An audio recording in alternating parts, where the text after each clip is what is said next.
Monsieur Zedam, c'est parti pour ce grand direct à la une de l'actualité. Formation du nouveau gouvernement de la République démocratique du Congo. La première ministre Judith Suminwa poursuit avec les consultations. Le regroupement AAEC a été reçu. Et puis le bureau provisoire de l'Assemblée provinciale du Lualaba a convoqué ce jeudi 18 avril une plénière consacrée à l'élection des membres du bureau définitif. Jean-Marie Kasseya Chingambo est désormais président de l'hémicycle. Dans la cité minière d'Ekipushi, à la prison des Boma, les détenus font face à des cas de torture graves orchestrés par le chef des prisonniers. Le dernier cas devenu viral sur les réseaux sociaux date de mardi 16 avril. Cette situation est condamnée par l'administrateur du territoire d'Ekipushi. Voilà tout pour les titres, mesdames et messieurs. Bienvenue à vous tous.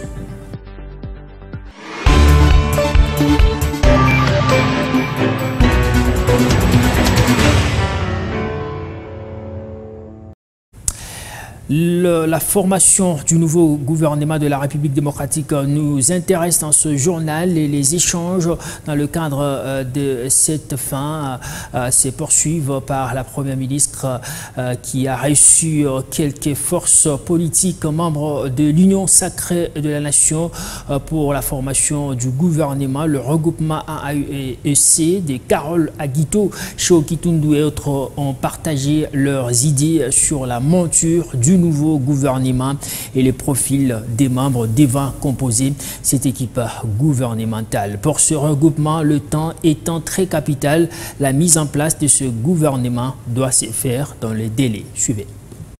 Nous avons échangé sur sa mission, qui est de former un gouvernement et aussi le programme. Nous lui avons donné quelques éléments pour le futur programme du gouvernement.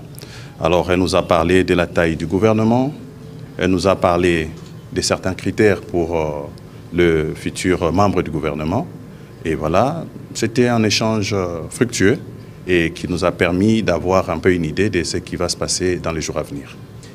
Le regroupement répond à ces critères. Donc, nous avons esquissé tous les critères.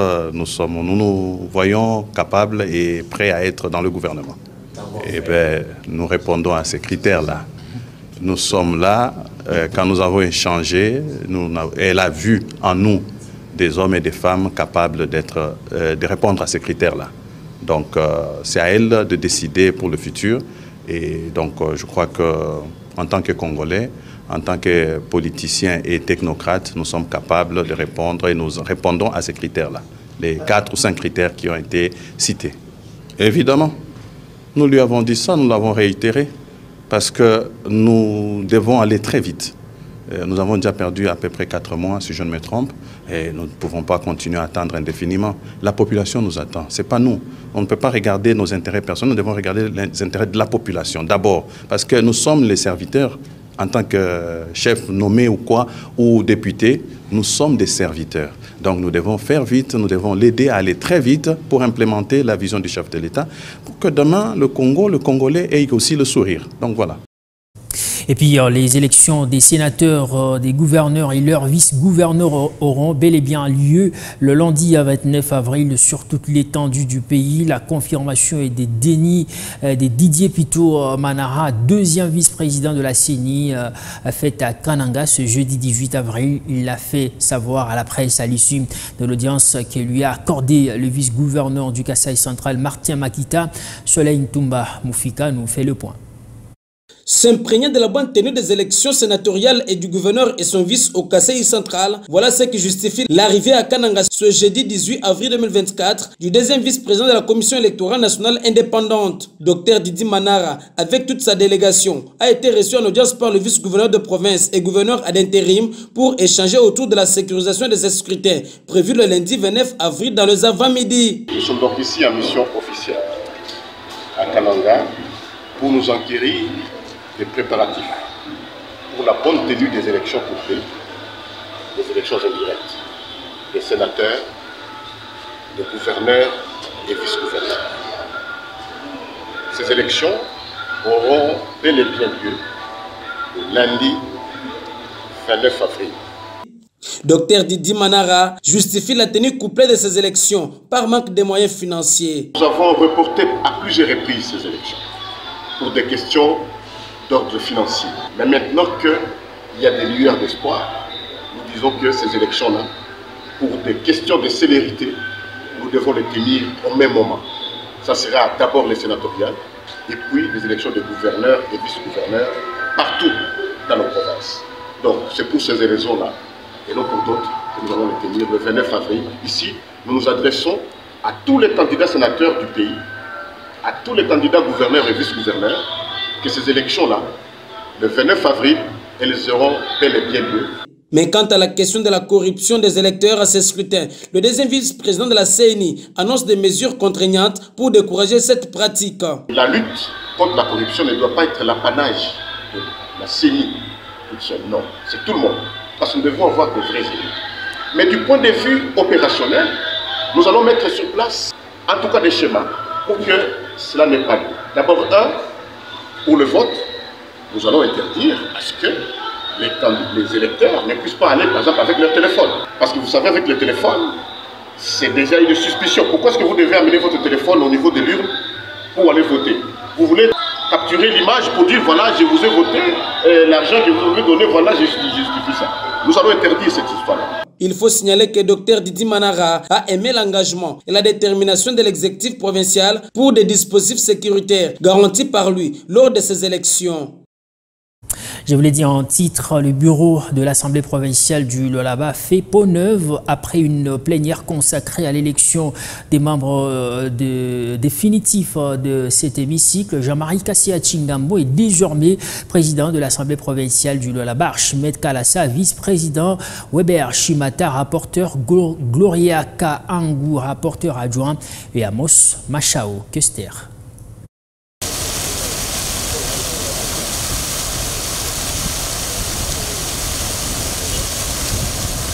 Nous sommes à l'hémicycle, comme vous venez de le constater. Je vais vous inviter d'entrer avec moi dans la salle de plénière pour voir tout ce qui va se passer et nous allons revenir pour vous donner le condensé. Merci.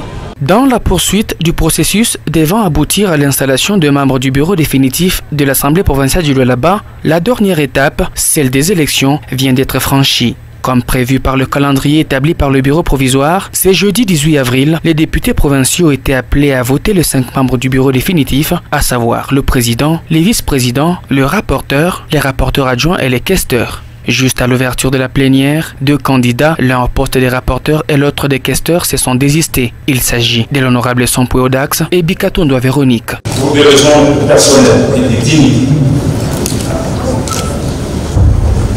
ces impératifs demandent que je me retire de ma candidature. Merci. Après mon discours de campagne hier, j'ai donc pris la décision de me retirer de la course. Ceci va donc conduire aux candidatures uniques à tous les postes. Le débat s'invite entre députés sur le déroulement des élections. Certains estiment qu'il est des droits de passer aux élections malgré la présence d'un candidat à chaque poste. Les autres évoquent les dispositions qui réglementent l'Assemblée provinciale sur la matière et donc le candidat unique doivent tous être plébiscités, chose qui a été faite. Moi, pour raison d'éviter toute contestation, j'ai souhaité ici que nous mettons au vote. Maintenant, qu'un candidat par poste, je crois qu'il doit être plébiscité et puis on passe à autre chose.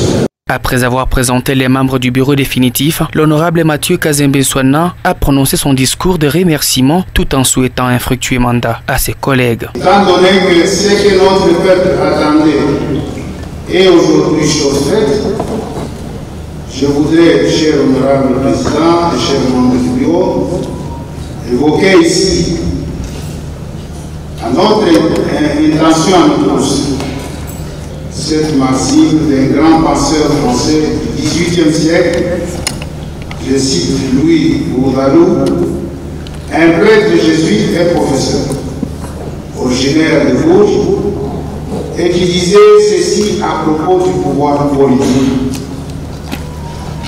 Tout pouvoir est d'abord un service. Tout pouvoir est une lourde tâche. Fin de citation. À travers ma modeste personne, L'ensemble de la représentation provinciale vous assure de son soutien et vous souhaite, honorable président ainsi qu'aux autres membres du bureau exécutif, plein succès dans l'exercice de vos nouvelles et lourdes fonctions. L'heure est venue à la remise symbolique du marteau au président et autres symboles du pouvoir au reste des membres du bureau définitif.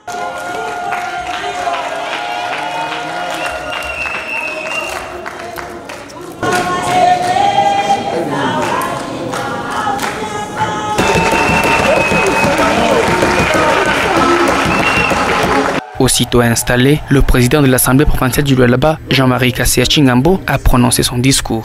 Nous devons garder à l'esprit que notre travail mondial est de toujours être au service de nos électeurs et de travailler sans relâche au bénéfice de la province.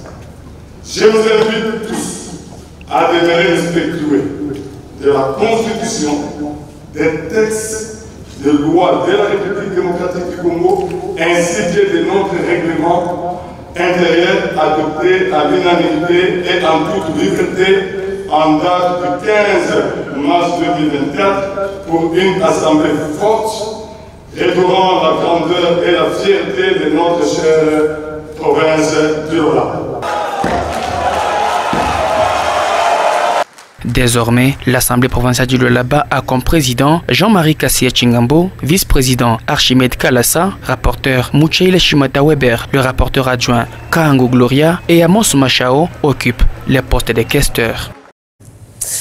Bon vent à cette nouvelle équipe qui va diriger désormais le bureau de l'Assemblée provinciale du Lualaba. Mais justement, après l'élection de membres définitifs du bureau de l'Assemblée provinciale, l'honorable député Weber Mouchaïla, élu rapporteur de l'Assemblée provinciale, s'est prononcé devant la caméra de John Daile. Moi, je m'imaginais un peu faire une compétition. Dieu merci, c'est par forfait. Bon, il n'y a pas de problème. Je remercie les colistiers. Il y a l'honorable Malouka, il y a l'honorable Odax, que je remercie. Ils m'ont passé les fauteuils. Et donc là, j'ai dit que Dieu leur aide aussi pour que nous fassions un fructueux mandat. La fin, en tant que rapporteur. Ma tâche est bien déterminer mon règlement d'ordre intérieur. Les restes, c'est dans le social. J'aimerais investir dans l'homme et surtout dans la jeunesse que vous êtes. J'aimerais avoir une camp d'intellectuels au niveau de notre territoire, notre circonscription, de Dilolo, pour que nous partagions les mêmes messages et la compréhension sera très facile. Donc j'ai besoin de qualité, j'ai besoin de qualifiés et j'ai besoin de ceux qui vont nous aider à aller de l'avant. Autre chose, à l'occasion de la Journée internationale des monuments et sites, nous avons fait un tour, un état plutôt des lieux en province, et surtout ici à Kolwezi, chef-lieu. Certains sites sont plutôt en plein aménagement et d'autres par contre sont abandonnés. Pourtant, ils sont dans le chef-lieu miroir de la province du Lualaba. Rencontré à ce sujet, le conseiller au commissariat du tourisme Splendide Tchot a fait savoir que leur institution travaille sur la politique d'attrait de la ville à travers la touristification. Dans le cadre de la touristification du Lualaba, le commissariat du tourisme a recensé tous les sites et monuments de la ville et des 5 territoires de la province. Parmi les priorités figurent les sites miniers et le mémorial du soldat inconnu qui, à ses jours, revêt sa plus belle robe. Splendide Tchot, conseiller au commissariat du tourisme, motive le choix du dernier site. Le soldat inconnu, nous l'avons choisi tout simplement parce qu'il renferme toute une histoire de guerre de 80 jours et de 6 jours qui avait évidemment impliqué plusieurs armées étrangères qui étaient venues en rescousse à l'armée zaïroise en son temps. Et aujourd'hui, pour honorer la mémoire des généraux qui sont tombés, on a commencé à aménager ce site. Quelques vestiges de guerre de l'époque arrivent sous peu à Kolwezi pour matérialiser la touristification du soldat inconnu. Par ailleurs, le monument Kadogo au centre-ville de Kolwezi, lui, est abandonné depuis plus d'1 an. Qu'en est-il de la suite du projet? C'est la mairie qui se charge de ce monument. En dehors de ce monument Kadogo, il y a notamment le cas de la poste. Au niveau de la poste, ce n'est pas la province, c'est la compétence urbaine. Et par rapport à ça, le ministre avait déjà entrepris les démarches pour essayer de parler avec monsieur le maire. Et il a expliqué qu'il y a un très bon projet qui va intervenir évidemment là pour voir un peu comment on peut aussi revaloriser ce monument. À l'occasion de cette journée, Splendid Choto a invité les Lualabé à préserver les monuments et sites. Donc nous invitons à toute la population de Kolwezi, particulièrement les amoureux de la culture et du tourisme, de toujours préserver. Il ne faut pas jeter des sachets partout. Il ne faut pas aussi casser tout ce qui est orné. Par ailleurs, la création de la police touristique est nécessaire pour que les différents sites et monuments soient protégés. Lors de la précédente célébration de la journée du patrimoine mondial, le commissaire en charge du tourisme avait affirmé que son secteur devrait être le deuxième secteur générateur des recettes en province. Et puis, la brigade d'hygiène publique de la mairie de Kolwezi prend des mesures persuasives pour promouvoir la salubrité en réponse à l'appel du maire Jacques Massengo Kindele. Après des semaines de sensibilisation, l'élan des modernités dans les secteurs de l'assainissement se concrétise par des actions sur le terrain. Ce mercredi, l'équipe de la brigade était sur le terrain pour l'opération de lutte contre le marché à la sauvette.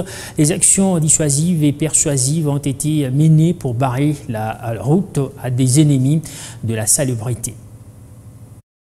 L'une des causes de l'insalubrité sur les grandes artères, surtout les marchés pirates.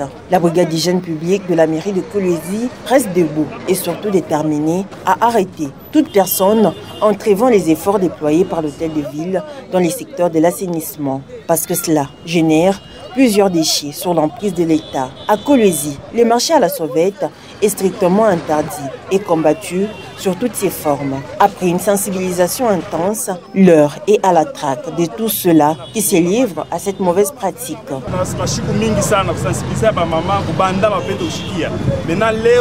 Nous leur avons sensibilisé à plusieurs reprises, mais sans succès. Alors pour les arrêter aujourd'hui, nous étions accompagnés de la police et du bureau 2. Ces personnes seront sanctionnées sévèrement et paieront des amendes. Le maire ne veut pas avoir un marché à cet endroit, donc c'est pas un marché. Engagé à nouveau dans la lutte contre les marchés pirates sur l'ensemble de la ville, l'inspecteur Joseph Kontinga et son équipe, avec en renfort quelques éléments de la police, se sont jetés à l'eau au rond-point Manguéji, miroir de la ville. C'est mercredi 17 avril 2024 pour dissuader tous ceux qui exercent dans l'illégal. Nous leur avons rien ravi, mais nous les avons arrêtés. Et sachez que ce n'est pas seulement à Manguéji. Nous irons aussi à Eska, au niveau de rond-point Malou, et partout où les marchés pirates s'effectuent, nous allons arrêter les concernés. La brigade d'hygiène exprime sa ferme volonté de poursuivre cette mission conformément aux instructions fermes du gendarme de la ville, Maître Jacques Massengo Kindele, qui s'investit pleinement dans la tranquillité publique pour faire de Kolwezi une ville moderne où la propriété règne. Considérée comme l'un des poumons de la mairie de Kolwezi, la cellule de l'intendance de la mairie de Kolwezi joue un rôle de premier plan au sein de l'institution et a pour tâche de faire les achats des fournitures et des outils nécessaires dans chaque département pour l'avancement des activités au sein de l'hôtel de ville de Kolwezi, coordonné par l'un des plus anciens de la mairie de Kolwezi. Cette cellule est affectée auprès de l'autorité urbaine Jacques Massengo Kindele qui veille sur le bon déroulement des activités dans son institution. Pour les 3 personnes, composées d'un responsable et de ses 2 collaborateurs. Il s'agit de la cellule de l'intendance de l'hôtel de ville de Kolwezi, affectée sous la coordination de l'autorité urbaine Maître Jacques Massengo Kindele. La cellule de l'intendance a pour rôle de faire les achats et la distribution des fournitures pour tout ce qui est besoin dans chaque service de la mairie de Kolwezi. Elle est coordonnée par Kassongongo Yedelfonse, l'un des plus anciens de l'hôtel de ville de Kolwezi, qui assure ses tâches suivant les directives données par l'autorité urbaine Maître Jacques Massengo Kindele. Celui-ci explique brièvement les rôles que joue son service au sein de l'administration de la première institution de la ville. Et il a ce rôle de faire l'achat à tous les niveaux de la mairie, tels que fournitures des bureaux et d'autres articles. Après avoir fait l'achat, on dépose les factures pour format acquis des droits. Appelé à pallier aux besoins ainsi que les urgences qui se présentent, dans chacune des cellules de l'hôtel de ville de Kolwezi, Claudine Kakoma, chef des cellules adjointes de l'intendance chargée des achats et distributions, parle de la procédure normale devant permettre à satisfaire chaque cellule tenant compte de ses demandes. Chaque jour qu'il y a de besoins, si on arrive, il y a les autres qui viennent pour demander le bic, le papier explicateur, le farde.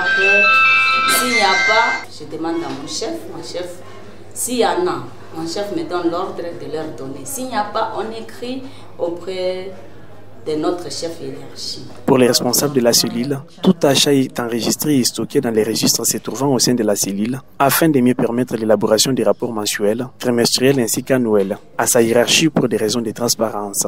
Avoir l'habitude de déclasser, si on a fait l'achat, nous faisons un rapport à l'autorité. Dans notre classement, ça se trouve comme ça, là, comme vous voyez. Nous avons le classement si lettres expédiées, lettres reçues, rapport mensuel, rapport trimestriel, rapport annuel. La cellule de l'intendance constitue l'un des poumons de la première institution de la ville. Au sein de celle-ci, on retrouve les magasins habilités à stocker les achats, entre autres les produits d'entretien, fournitures, des bureaux, ainsi que les outils d'assainissement. Ça n'est suivi la visite guidée au magasin du service de l'intendance. Ici, on retrouve les fournitures de chaque cellule qui sont livrées partout où les besoins se font sentir. Vous pouvez voir là, les matériels d'assainissement qui sont là. Très bien, on a quelques matériels d'assainissement de votre côté. Ici, on a quelques matériels de la technique. C'est un peu ça notre espace de stockage. L'autorité urbaine, Maître Jacques Massingo Kindele, suit de près le déroulement des activités de chaque cellule de son institution. Son omniprésence est un ouf de soulagement pour ses administrés. On va parler autre chose à présent. Le cadre des concertations de la société civile de Fungoromé dénonce la procédure de changement des rangs concernant le paiement de l'impôt foncier par la population. Gauthier Kavwamba, son coordinateur, en appelle à l'implication des autorités compétentes afin que la situation soit décantée et sollicite dorénavant la suspension de cet impôt. Il promet ainsi de passer à une autre vitesse si la solution n'est pas retrouvée. Gauthier Kavwamba, coordonnateur du cadre des concertations de la société civile de Fungoromé, dans ce propos recueilli pour vous par Linda Kalenga Mugangu. Le problème, c'est le paiement de l'impôt foncier qui concerne les parcelles bâties et non bâties que les habitants doivent payer. Et ce qui fâche dans cet impôt, on le payait tout ce temps.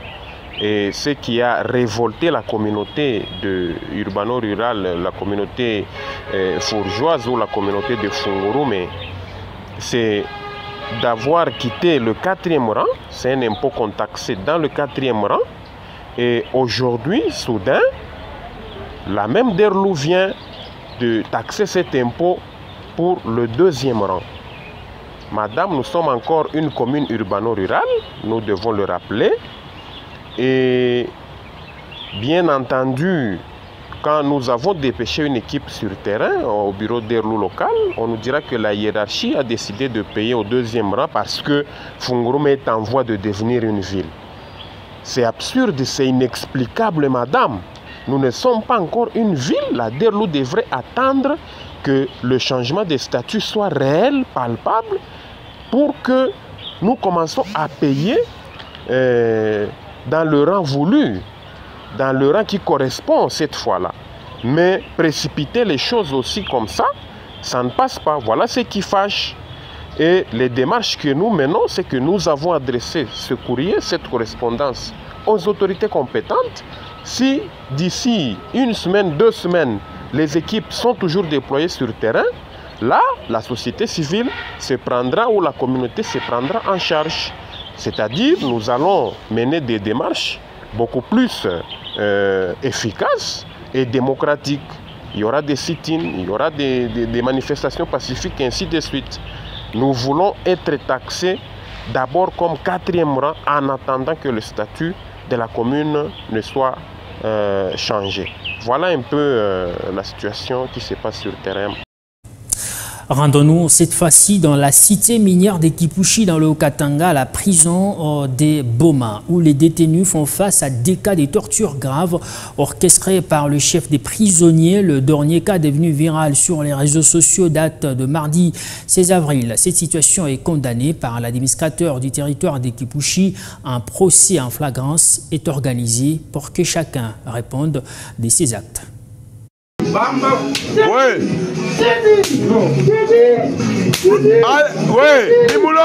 C'est cette vidéo horrible devenue virale sur les réseaux sociaux qui a envenimé la situation. Le capitaine de la prison centrale de Boma à Kipushi torturant les prisonniers dans la nuit de lundi au mardi 16 avril 2024 était la raison qui a obligé l'administrateur du territoire de Kipushi et tous les conseils de sécurité à effectuer une descente dans ce lieu carcéral pour s'enquérir de la situation. C'est au-delà des heures de service et en l'absence des responsables de cette prison que le capitaine a pris cette initiative, un règlement des comptes à l'endroit d'un nouveau détenu, comme l'a confirmé le directeur adjoint de la prison, Hardy Kitombe.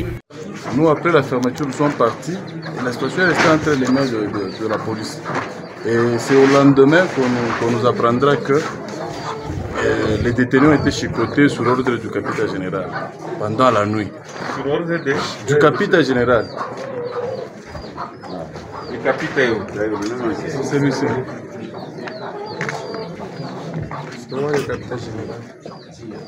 Ces allégations sont appuyées par l'incriminé qui cherchait, selon lui, à imposer son autorité dans cette prison. Une situation condamnée par l'administrateur du territoire, Boupé Kapalo. Ce dernier affirme que les auteurs seront jugés selon les faits qui leur sont reprochés. Nous sommes suffisamment éclairés et nous allons prendre des dispositions. Pour le commissaire supérieur de la police de Kipushi, le droit de l'homme doit être respecté, même étant en prison. Nous sommes des Congolais, nous avons une loi, nous avons une constitution. Ce comportement sauvage ne peut être toléré par personne. S'il y a eu des bavures, ces gens-là répondront de leurs actes, mon frère. Nul n'est au-dessus de la loi. Même quand on est prisonnier, on ne peut pas poser des actes contraires à la loi. Il y a des principes, il y a des lois. Et pour lesquels, évidemment, comme le parquet vient de se saisir de ce dossier, nous pensons qu'on trouvera une issue. Le parquet des grandes instances près le tribunal de Kipushi organise une audience foraine pour établir les responsabilités de tout un chacun dans ce dossier qui viole le droit de l'homme. Toujours à Kipushi, l'insécurité bat son plein dans cette partie du Haut-Katanga. La nuit du mardi 16 au mercredi 17 avril, plusieurs maisons ont été la cible de malfrats. À leur passage, des biens des valeurs et des sommes d'argent ont été emportés. C'est un total de 4 maisons qui ont été visitées la nuit du mardi 16 au mercredi 17 avril 2024 au quartier Ourou du camp Jekamine dans la cité minière de Kipushi. Usant du même mode opératoire, le malfrat a su emporter d'importantes sommes d'argent et des biens de valeur, indique l'une des victimes.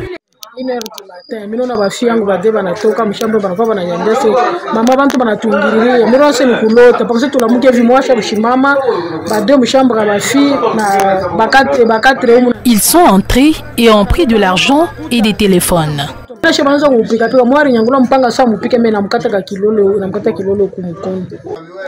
Dans d'autres maisons, ces hors-la-loi n'ont pas réussi leur coup après plusieurs tentatives. Les propriétaires ont eu la vie sauve.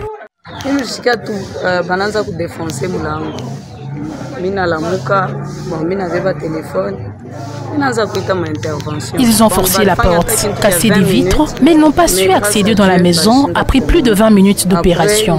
Grâce à Dieu, nous avons eu la vie sauve. Pour le commissaire supérieur de la police de Kipushi, le colonel Ambroise Kinkundi, il s'agirait d'un groupe de récidivistes qui sont recherchés et les enquêtes sont en cours. Non. Dans les cas d'espèce, il s'avère par rapport aux méthodes utilisées. C'est un groupe d'individus qu'on venait d'arrêter, qu'on avait présenté d'ailleurs à la télé. Mais il est arrivé, dans les dires, nous apprendrons, arrivé au parquet, ils ont constaté que ces messieurs seraient des mineurs. Ils ont été libérés. Mais nous, lorsqu'on voit leur méthode de vol, nous avons compris que c'est le même groupe. Mesdames et messieurs, ainsi va l'actualité en République démocratique.